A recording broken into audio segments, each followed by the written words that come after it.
Pemirsa, adanya wacana Menteri Muda yang akan direalisasikan dalam Kabinet Menteri Joko Widodo periode kedua ini dinilai sebagai sebuah penyegaran. Yang menjadi kriteria adalah anak muda cerdas dan yang mampu mengeksekusi program kerja pemerintah.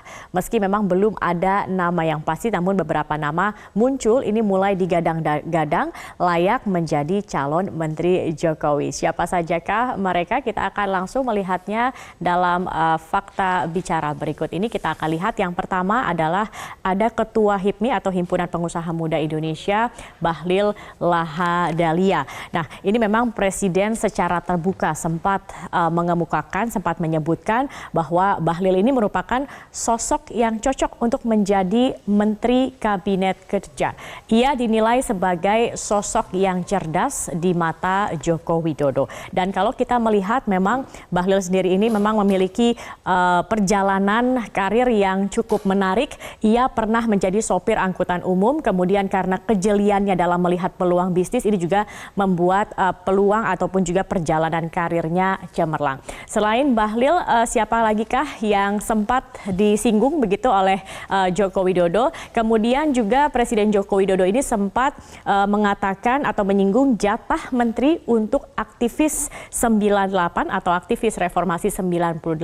Saat itu Jokowi menyebutkan bahwa aktivis 98 setelah 21 tahun reformasi ini mereka terjun ke dunia politik baru menjabat anggota DPR ataupun kepala daerah, tetapi belum pernah ada yang menjadi menteri. Dan ia menyampaikan ini saat memberi sambutan dalam acara Halal Bihalal dengan sejumlah aktivis 98. Ada beberapa nama yang digadang-gadang akan menjadi menteri muda dari aktivis 98. Di antaranya ada nama Adiana Pitupulu, kemudian ada nama Wahab Talouhu, Sayyid Junaidi Rizaldi dan juga Eli Salomo. Tetapi siapakah yang dimaksud oleh Jokowi kita belum tahu. Dan ada nama lain juga yang sempat disinggung oleh Presiden Joko Widodo untuk menjadi menteri mudanya. Kita lihat selanjutnya selain aktivis reformasi juga yang santer sekali terdengar adalah nama Agus Harimurti Yudhoyono. Ini disebut akan masuk dalam kabinet Jokowi Ma'ruf Amin. Apalagi kalau kita melihat beberapa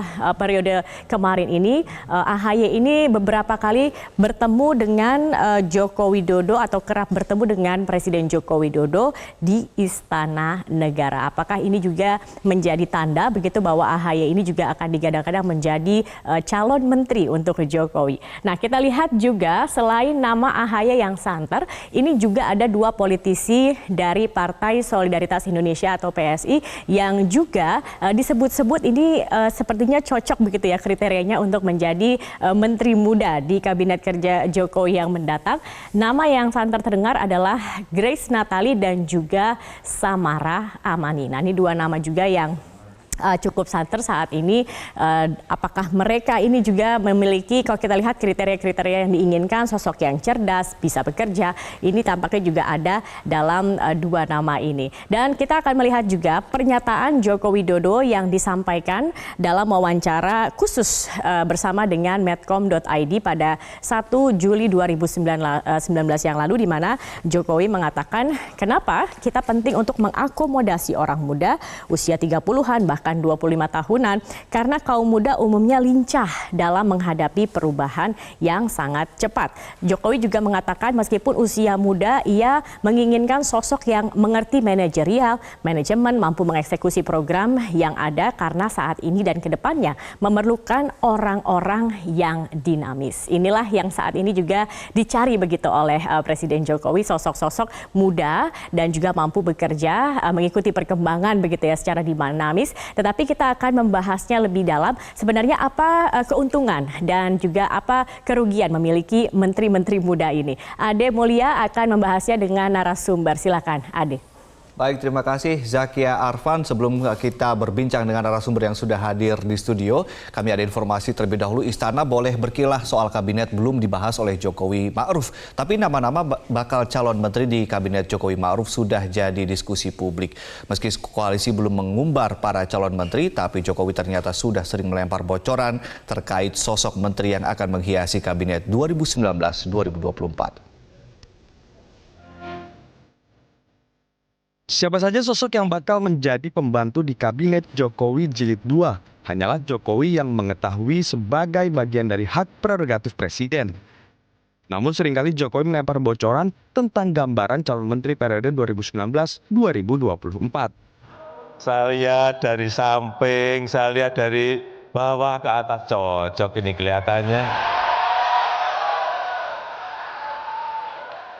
Pinter membawa suasana dan juga ya sangat cerdas, sangat cerdas. Jadi kalau nanti beliau ini terpilih ya nggak usah kaget. Bocoran serupa juga disampaikan dalam halal bihalal para sukarelawan dari aktivis 98 pertengahan Juni lalu. Assalamualaikum warahmatullahi wabarakatuh. Shalom. Memang sebagian besar sudah ada yang menjabat bupati di DPR, wali kota, atau jabatan-jabatan yang lain. Tapi saya sudah juga mendengar bahwa ada yang belum.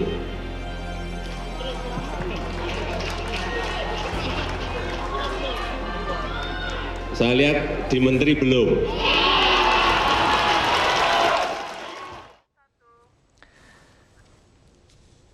Akankah wacana anak muda masuk dalam kabinet baru mempercepat langkah Presiden Jokowi mewujudkan janji-janji kampanyenya? Dan untuk membahasnya sudah bergabung bersama kita Direktur Eksekutif Indobarometer M. Kodari dan Ketua DPP Partai Nasdem Irma Suryani Caniago. Selamat pagi Mas Kodari. Selamat pagi adik yang masih muda.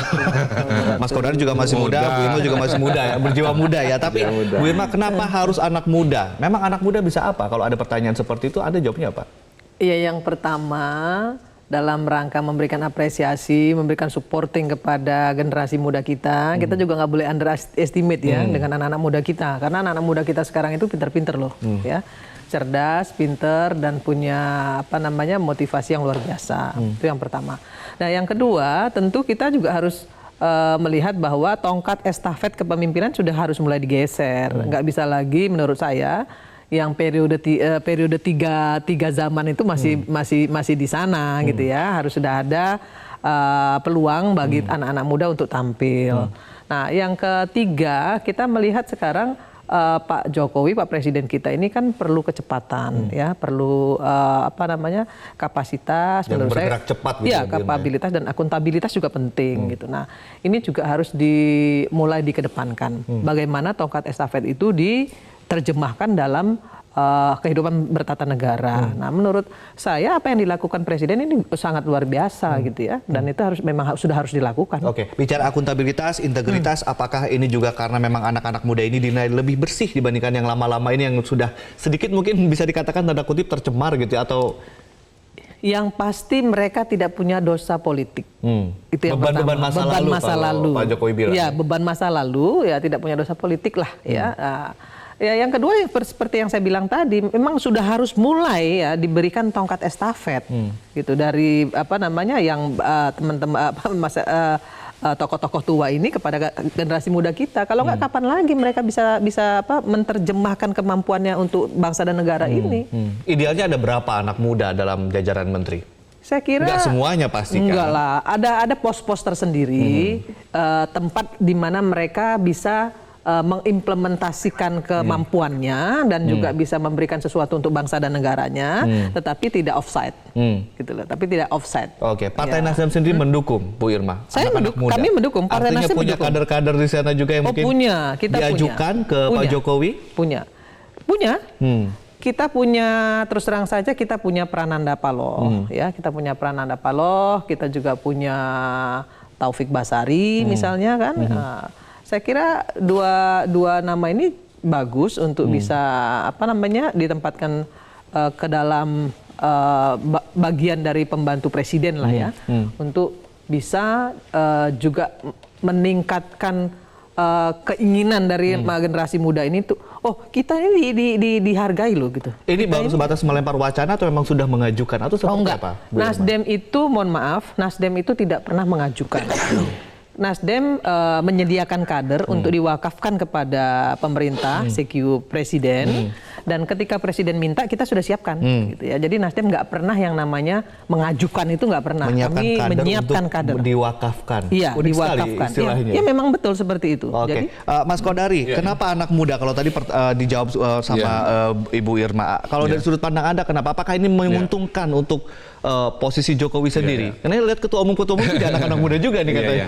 Pertama, karena kita sedang berada dalam sebuah dunia yang berubah dengan cepat. Ya, kita sering mendengar istilah disrupsi, di mana cara-cara berbisnis, cara-cara berusaha, bagaimana juga kemudian sistem sosial itu sekarang sudah sangat berbeda dengan era sebelumnya. Jadi kita ini mengalami sebuah fase yang disebut sebagai fase baru. Sejarah manusia yang 10.000 tahun itu kan kalau diringkaskan ada era pertanian, ada era industri, dan seterusnya. Dan kita sekarang masuk era digital. Jadi cara berkomunikasi, berbisnis yang luar biasa, yang baru. Perusahaan taksi terbesar adalah yang tidak punya taksi. Perusahaan terbesar yang jual makanan yang tidak punya warung. Katakanlah begitu, itu ilustrasinya. Jadi cara merespon dunia yang berubah ini juga memerlukan orang-orang yang cara berpikirnya berbeda. Nah, kebetulan pelaku-pelaku utama dalam dunia yang berubah ini notabene kalau kita lihat memang ya anak-anak muda juga, pendiri Facebook, pendiri Gojek, segala macam itu kan orang-orang muda. Nah, hadirnya orang-orang muda di dalam dunia bisnis itu sudah jauh lebih dulu kelihatan dibandingkan dengan dunia politik. Kalau istilah beban-beban politik, beban-beban masa lalu, apakah ini juga menguntungkan untuk gerak cepat dan kemudian tidak tersandra kepentingan? Menurut saya itu problemnya ya. Tapi saya lanjutin sedikit.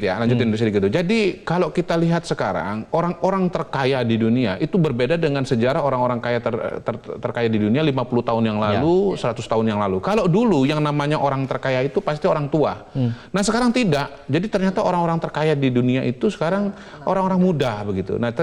Nah, ini sudah mulai terjadi juga di dunia politik. Kita lihat ya menteri, kemudian perdana menteri di Austria, di Kanada itu ternyata orang-orang muda.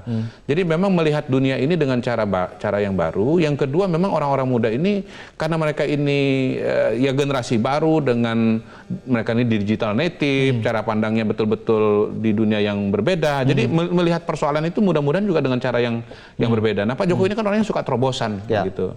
Jadi anak muda memang tidak punya beban masa lalu, walaupun menurut saya sebetulnya yang penting bukan masa lalunya, yang penting ke depannya. Nah, untuk sementara saya lihat kalau dunia politik, anak muda Indonesia itu belum berhasil lepas dari perangkap yang dialami oleh para senior mereka. Ya, kita lihat kasus-kasus pengalaman Partai Demokrat misalnya ya dengan Nazarudin bendahara umumnya, kemudian ketua umumnya, lalu beberapa baru-baru saja terjadi kasus di P3 dengan Romi. Ternyata anak-anak muda itu masih masuk kepada perangkap yang sama begitu. Itu warning yang bisa kita katakan dari sekarang kepada anak-anak muda. Hai anak muda, Anda punya cara berpikir baru, Anda punya inovasi baru, tetapi kalau masalah Anda itu belum baru begitu. Anda itu masih dengan gaya orang tua atau gaya seniornya gitu. Itu yang harus kita ingatkan. Selain terperangkap masalah lama, Mas Kodari, kadang-kadang kita lihat ketika misalnya anak muda ini jadi menteri di pemerintahan, di kementerian, birokrasi di kementerian itu kan juga sudah terbentuk sedemikian rupa. Ini akan dihadapi oleh mereka. Kalau saya melihat justru itu mungkin yang diharapkan oleh Pak Jokowi ya, karena cara berpikir mereka ini betul-betul baru, sangat berbeda dengan katakanlah orang tua dengan seniornya. Kalau senior itu berhadapan dengan masalah birokrasi, mungkin cara berpikirnya dengan cara lama juga, sehingga akhirnya tidak bisa menyelesaikan persoalan birokrasi tersebut, begitu.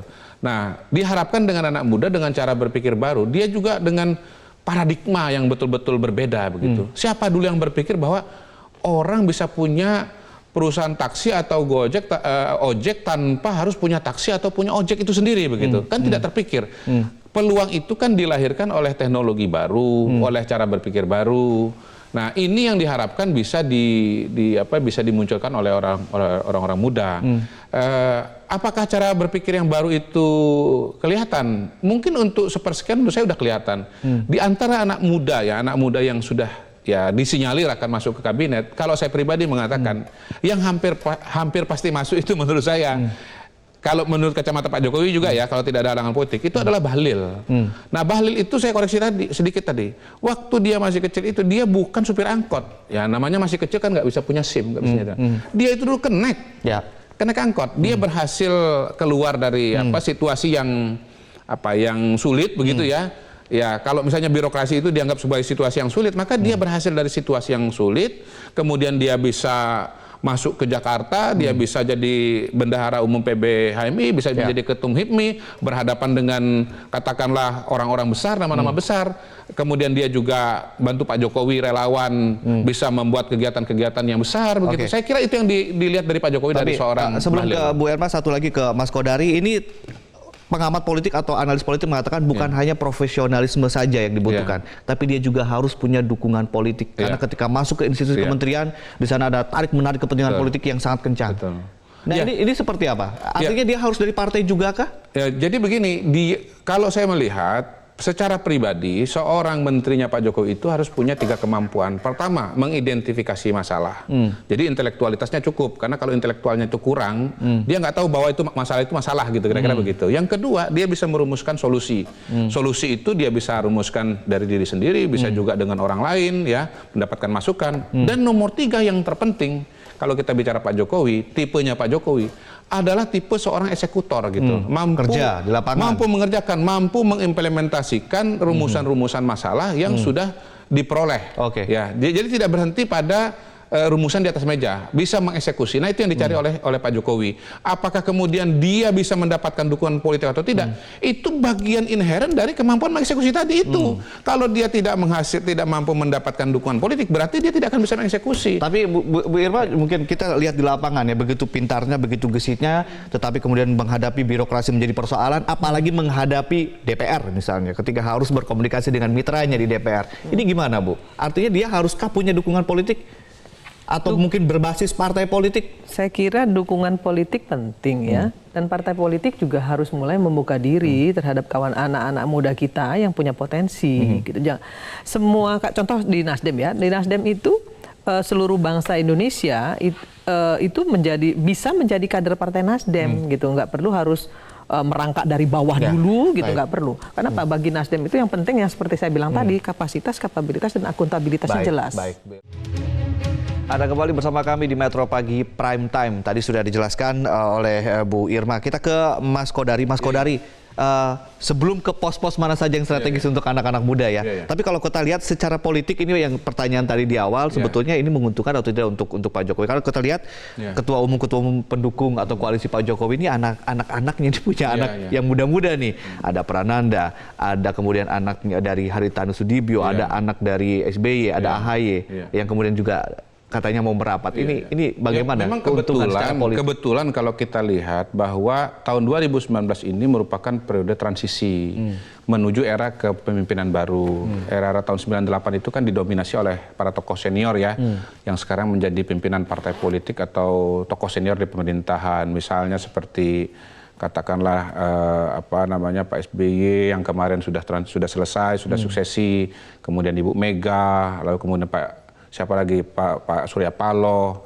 Jadi saya melihat tahun 2024 itu karena Pak Jokowi sudah 2 periode, lalu kemudian para tokoh-tokoh ini juga sudah semakin usia lanjut, maka akan proses transisi kepada generasi penerus. Nah, latihannya di mana? Ya latihannya antara lain di kabinet ini supaya masuk ke dalam pemerintahan, tahu suka dukanya, tahu masalah-masalahnya untuk mengelola permasalahan sehari-hari, permasalahan bangsa dan negara, sehingga nanti ketika mereka menjadi pimpinan di tempat masing-masing sudah punya perspektif yang komprehensif, bukan hanya di internal partainya saja, tetapi juga berhadapan langsung dengan permasalahan di lapangan atau di masyarakat. Saya kira ini sebetulnya klop ya antara transisi politik pada partai politik dengan transisi ke pemerintahan di kabinet atau di eksekutif dan di legislatif. Ketika Pak Jokowi juga memberikan kode kepada aktivis 98, strategis apa aktivis 98? Sebelum nanti kita Bu Irma juga ingin dapat tanggapan dari Bu Irma. Jadi begini, Pak Jokowi itu kan dibantu dalam proses politik kemarin itu 2 kelompok ya, partai politik dan para relawan. Kalau saya melihat 98 ini notabene adalah para relawan. Kenapa 98 menjadi tumpuan Pak Jokowi? Karena Pak Jokowi ini kan katakanlah tokoh produk reformasi ya, yang kebetulan juga secara konstelasi politik berhadapan dengan lawan-lawannya itu banyak, katakanlah warisan Orde Baru begitu. Jadi 98 ini adalah mereka yang berperan untuk melengsarkan Orde Baru. Jadi sudah banyak yang jadi bupati, mungkin juga jadi gubernur, tapi yang menteri belum ada. Jadi setelah mungkin Bahlil, ya barangkali yang berikutnya itu dari aktivis 98. Siapa orangnya kita belum tahu. Tapi Bu Irma intinya nggak ingin mau dapat jadi dukungan dari 98. Beliau angkatan 88. Beliau 88. Gimana Bu Irma, dari sudut pandang aktivis, sepenting apa sih aktivis-aktivis ini kemudian duduk menjadi menteri? Saya kira secara politik mereka sudah punya pengalaman ya, sudah punya pengalaman dan visi ke depannya terkait kebangsaan, terkait kemasyarakatan jelas ya, jelas. Jadi background latar belakang ketatanegaraannya ya, walaupun mereka di luar kabinet, tapi mereka juga sangat paham dengan itu. Nah ini kan penting juga seperti yang Adinda Kodari sampaikan tadi gitu ya. Saya nggak pernah ragu dengan adanya anak-anak muda ini di kabinet. Kenapa? Karena kan kita juga punya menteri-menteri koordinator yang punya pengalaman juga untuk bisa membackup mereka gitu loh. Jadi kalau kita tidak mensupport mereka dan menempatkan mereka sekarang, kapan lagi mereka bisa tampil? Kira-kira pos mana saja Bu Irma kalau dalam sudut pandang Anda yang paling strategis nih anak-anak muda nih? Ya, yang pertama mungkin Kemenpora ya. Kemenpora kalau dalam kacamata saya, ekonomi kreatif itu saya kira bagus untuk mereka. Selain itu? Ya seperti di perempuan dan anak itu juga bagus. Di situ juga anak muda juga bisa di sana juga. Jadi Mas Prananda sama Mas Tobas mau di mana nih? Saya kira nggak hanya Tobas, nggak hanya Prananda, tapi saya juga perlu loh menyampaikan perspektif gendernya. Ada Najwa Shihab, ada Mutia Hafidz, itu juga anak-anak muda yang potensial menurut saya. Oke, Mas Kodari mungkin posisi-posisi apa nih yang paling strategis kalau saya nggak mau menyebut Menpora lebih dulu karena itu konservatif ya. Kelihatan kan 98 dengan 88 kan bedanya pandangannya. Jadi saya melihat jabatan-jabatan yang prestisius ya, misalnya dari kelompok Triumvirat. Triumvirat itu ada Menteri Pertahanan, Menteri Dalam Negeri, Menteri Luar Negeri. Menteri Luar Negeri bagus, kita punya orang muda yang mewakili wajah Indonesia, bahwa Indonesia itu menterinya muda gitu. Dan mungkin mewakili wajah Islam yang ramah, misalnya Yani Wahid katakanlah begitu. Ya ini sudah sangat terbiasa dan sangat sering diundang ke forum-forum internasional. Jadi saya kira ya ini sudah sangat fasih ya dalam proses komunikasi dengan dunia internasional. Kemudian ya problem kita sekarang apa? Pemikiran keagamaan, toleransi. Barangkali bagus anak-anak muda masuk di situ. Kiai-kiai dari Nahdlatul Ulama banyak yang muda-muda. Ada juga yang bahkan mengajar di luar negeri. Misalnya saya sebut namanya di sini Profesor Nadir Shah Hussain, profesor tapi masih sangat muda. Anaknya Pak Ibrahim Hussain dan penguasaan keagamaannya luar biasa. Kemudian juga mungkin barangkali Menteri Perdagangan. Bahlil biasa dalam proses perdagangan, termasuk dagang di pasar, gelar tikar di Ambon. Bahlil mulu ini kan sudah disebut oleh Pak Menteri. Sudah disebut oleh Pak Presiden kan? Pesan sponsor sudah disebut ya? Pak Presiden kan? Jadi kan kita kasih contoh nyata. Kalau saya menyebut itu banyak anak muda yang bisa tampil spesifik. Ini kayaknya pesan sponsor nih. Nadir Shah. Ya, kemudian bisa juga Menteri Pendidikan. Nadiem Makarim? Menteri Pendidikan tadi namanya. Jadi ada aktivis pendidikan yang bikin sekolah namanya Najela Shihab. Bukan Najwa ya, ini kakaknya Najwa. Jadi namanya Najela Shihab, anaknya Pak Kurai Shihab. Itu punya ide-ide dan pemikiran pendidikan yang menurut saya luar biasa ya. Kebetulan saya kenal karena adik kelas saya di psikologi. Mas Kodari, biasanya tokoh-tokoh ini, nama-nama ini biasanya butuh popularitas kah atau seperti apa? Karena kan sebetulnya ini kan hak prerogatif dari presiden kan? Ya, kalau dia tokoh populer, pengalaman saya lebih bagus. Karena kalau dia populer itu dia sudah dikenal, sudah diakui kemampuannya, kompetensinya. Biasanya dia dalam menjalin komunikasi juga menjadi lebih baik kepada level elitnya maupun kepada masyarakatnya. Kalau bisa ya. Tapi kalaupun tidak, saya kira kinerja nanti akan berbicara banyak dan membangun popularitas itu sendiri. Baik. 2024 nanti pemilihan umum atau pemilihan presiden juga akan terjadi, Bu Irma. Ini sekalian juga closing statement. Artinya jika menteri-menteri muda ini berprestasi, ini akan jadi panggung pertama untuk mereka untuk masuk ke 2024 begitu ya? Saya kira itu penting sekali menurut saya, seperti yang saya bilang pertama, bahwa ini bagian dari tongkat estafet yang memang sudah harus diserahkan. Di grooming dari sekarang. Di grooming gitu dari sekarang. Kita juga harus sudah mulai mensupport dan memberikan panggung gitu ya. Panggung ini sudah harus diserahkan kepada anak-anak muda kita untuk mereka belajar sekarang. Karena apa? Di 2030 itu kita akan mendapatkan bonus demografi loh. Yang luar biasa anak-anak muda kita begitu banyak yang memang harus kita akomodasi. Kalau enggak kita kehilangan 2-3 langkah. Jadi pemilihan menteri untuk anak-anak muda ini juga sangat strategis begitu ya. Terima kasih Bu Irma dan juga Mas Kodari telah sharing analisa bersama kami di Metro Pagi Prime Time.